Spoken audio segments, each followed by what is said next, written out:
பயன்படுத்தின போதும், அவனுடைய அட்லஸை நான் பயன்படுத்தின போதும் சர்வ நிச்சயமா படுத்த போது தூக்கம் வந்தது. ஒரு மைசூர் பாக்கு வீட்டில் பண்ணிட்டு, அம்மா மைசூர் பாக்கு வேணுமா அப்படின்னு கேட்டால் அம்மா அடுத்த நிமிஷம் சொல்லுவாங்க, போய் உங்கள் அண்ணா தங்க எல்லாரையும் கூட்டிகிட்டு வா. சரி, அண்ணா தங்க எல்லாத்தையும் கூட்டிகிட்டு வரலான்னா அண்ணன் வரும்போது தங்க வர மாட்டா, தங்க வரும்போது அக்கா வர மாட்டாங்க. எல்லாரும் வரதுக்குள்ளே மத்தியான நேரம் சாப்பாட்டு நேரம் வந்துடும். சாப்பாட்டு நேரத்தில் எதுக்காக உட்காந்து சாப்பிடு? சரி, சாப்பிட்டாச்சு. அதுக்கப்புறம் இப்போ தானே சாப்பிட்டேன், அதுக்குள்ளே எதுக்கு ஸ்வீட்டு? போ. எனக்கு காத்துட்ருக்கிறது பழக்கமாக இருந்தது. ஒரு உணவுக்காக காத்துட்ருக்கிறது ரொம்ப சுவாரஸ்யமாக இருந்தது. உங்களுக்கு ஞாபகம் இருக்கா? அப்படி ஒரு பாடல் ஒரு காலத்தில் இருந்தது. தோசை அம்மா தோசை, அம்மா சுட்ட தோசை, அரிசி மாவும் உளுந்து மாவும் கலந்து சுட்ட தோசை. இது நர்சரி ரைம். ஆனால் எங்கள் ஊரில் இருந்த எக்கனாமிக் கண்டிஷன் பற்றின நர்சரி ரைம். அப்பாவுக்கு 4, அம்மாவுக்கு 3, அண்ணனுக்கு 2, பாப்பாவுக்கு 1. தின்ன தின்ன ஆசை, திருப்பி கேட்டா பூசை. ரைட்? எண்ணி சுட்ட அப்பம்னு ஒன்று சொல்லுவோம். இவ்வளோதான், இவ்வளோதான் உனக்குன்னு வச்சது. நீ அதிகமாக கேட்டால் யாருக்கோ இல்லை, அவ்வளோவே தான். வறுமை கிடையாது, ஏழ்மை கிடையாது, ஆரோக்கியமான சிக்கனம் அப்படின்னு ஒன்று உண்டு. ஹெல்த்தியான எக்கனாமிக் கண்டிஷன், பகிர்ந்து கொடுக்கறது. நிலாச்சோரெல்லாம் அதனால வந்தது தான். ஒத்தத்தையாக உட்காந்து சோறு போட்டால் எல்லாருக்கும் பத்தாது அப்படிங்கிறதுக்காக காலையில் பண்ண குழம்பு பொரியல் எல்லாத்தையும் ஒன்றா கலந்து பெருசையும் சின்னதையும் ஒன்றா உட்கார வச்சு ஆளுக்கு கொஞ்சம் கொஞ்சம் போட்டு இப்படி வழித்து சாப்பிட்டு முடிக்கிறதுக்குள்ளே பாட்டி எழுந்திரிச்சு போயிடுவாங்க. மிச்சதுக்கு தண்ணி குடிச்சிக்கோ அப்படிம்பாங்க. தண்ணி குடிச்சு சரியாயிடும். ஒன்றும் குறைஞ்சி போகலப்பா.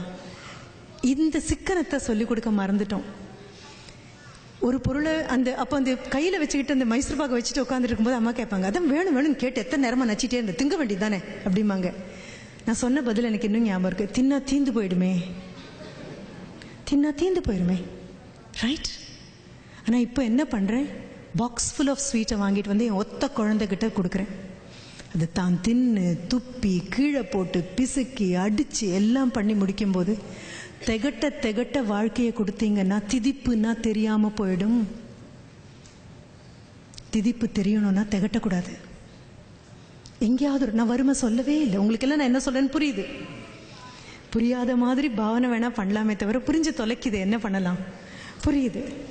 எங்கேயாவது ஒரு இடத்துல என்ன நான் பார்க்குறேன், எங்கள் ஊரில் பார்க்குறேன், பர்த்டே செலிப்ரேஷன் சொன்ன அடுத்த நிமிஷம் இவ்வளோ பெரிய கேக். அந்த கேக் பண்ணின நபர் அவர் குழந்தைக்கு அவ்வளோ பெரிய கேக் பண்ணி கொடுக்க முடியாது. The baker cannot fix such a big cake for his own kid. வாங்கி இந்த குழந்தைங்க சாப்பிடுன்னு நினைக்கிறேன், வழிச்சு ஒன்று முகத்தில் ஒன்று பூசிக்குது. I do not know.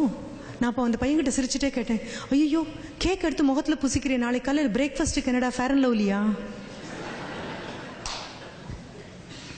Coming back, நான் சொல்கிற விஷயம் இன்னும் நூதனமானது, இன்னும் நுணுக்கமானது. Please learn from animals what it is to parent. பேரண்டிங்னா என்னன்னு பார்த்துக்கோங்க. எங்கள் வீட்டு பூனை ரொம்ப அழகாக பேரண்டிங் பண்ணும்.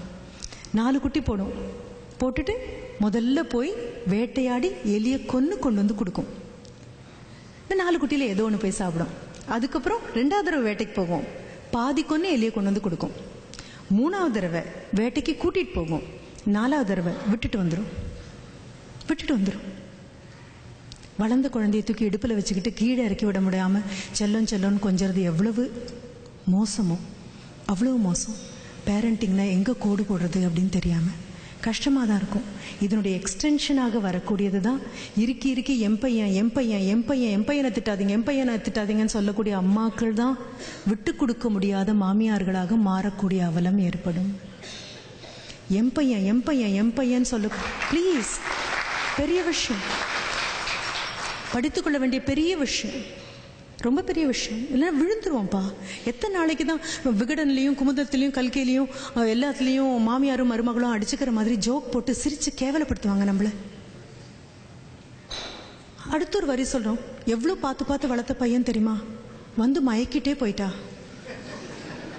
எல்லா ஆணும் ஒரு பெண்ணுக்கிட்ட ஏதோ ஒரு காலத்தில் மயங்கத்தானே வேணும். அது இயல்பு தானே, அதுதானே வாழ்க்கை, அதுதானே அழகு. அதுக்காகத்தானே இத்தனை நாளும் நம்ம ஆசைப்பட்டு நிற்கிறோம். அப்படித்தானே ஆகணும், அப்படித்தானே விதிக்கப்பட்டிருக்கு, அதுதானே நிமித்தம், அதுதானே சரி. தண்ணியை கூட இறுக்கி பிடிச்சிங்கன்னா ஒரு சொட்டு கூட கையில் நிற்காது. கொஞ்சம் குழிச்சு பிடிங்க, மிச்சம் நிற்கும். இடுப்பை விட்டு என்னைக்கு இறக்கணுமோ அப்போ இறக்கி விடுங்க. அவ்வளவே தான். சொல்லி வளங்க, பையனுக்கு சொல்லி வளங்க, பையனுக்கு சமைக்க சொல்லி கொடுத்து வளங்க. ஸோ தட் எங்கிருந்தோ வரக்கூடிய பெண் நாளைக்கு அழமாட்டா. உங்கள் பையனுக்கு பெண் பார்க்கும்போது அந்த சத்தியம் வாங்கிக்கோங்க, நம்ம வீட்டுக்கு வர குழந்தை கண்ணில் கண்ணீர் வராமல் நீ பார்த்துக்கணும். உங்கள் பையன் கண்ணில் கண்ணீர் வராமல் அவள் பார்த்துக்கணுங்கிறது அவங்க அம்மா அவகிட்ட வாங்க வேண்டிய வாக்குறுதி. எல்லாத்துக்கும் மேலே அம்மாவால் அம்மாவா மட்டும்தான் இருக்க முடியும், மனைவியால் அம்மாவாகவும் இருக்க முடியும். என் குழந்தைன்னு நான் ரசித்து அதனுடைய குறைகளெல்லாம் ஏற்றுக்கிட்டு நான் கொண்டாடுறது வேறு, அது சாதாரணம். நொந்து பெற்றிருக்கோம்ல, 1000 தப்புனாலும் நம்ம குழந்தை. சம்பந்தமே இல்லாத பெண் அத்தனையும் சகிச்சுட்டு வரா அப்படின்னா பெரிய விஷயம்ப்பா. The same holds good with boys also. ஆண்கள் பெண்கள் அப்படி வளர்க்குற வரைக்கும் பிரச்சனையே இல்லை.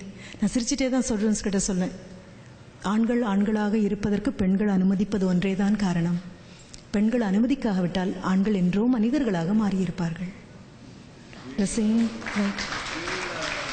அதே மாதிரி தான் பெண்கள் பெண்களாக இருப்பதற்கு ஆண்கள் அனுமதித்ததே தான் காரணம். ஆண்கள் அனுமதி மறுத்தால் பெண்கள் என்றோ தெய்வங்களாக மாறியிருப்பார்கள். நிறைய தூரம் போகணும், செய்ய வேண்டிய வேலை ஏகப்பட்டது கிடக்கு. அமைதியாக உட்காந்து இத்தனை நேரம் கவனிச்சிங்க. சாப்பிட்ட சாப்பாடு ஜீரணமாயிருக்கும்னு நினைக்கிறேன். பனியும் கொஞ்சம் விலகி இருக்கும், கார்களும் இனிமேல் எடுக்கலாம். கூட்டிகிட்டு வந்ததுக்கு, சொன்னதெல்லாம் பொறுமையாக கேட்டதுக்கு நன்றி, வணக்கம்.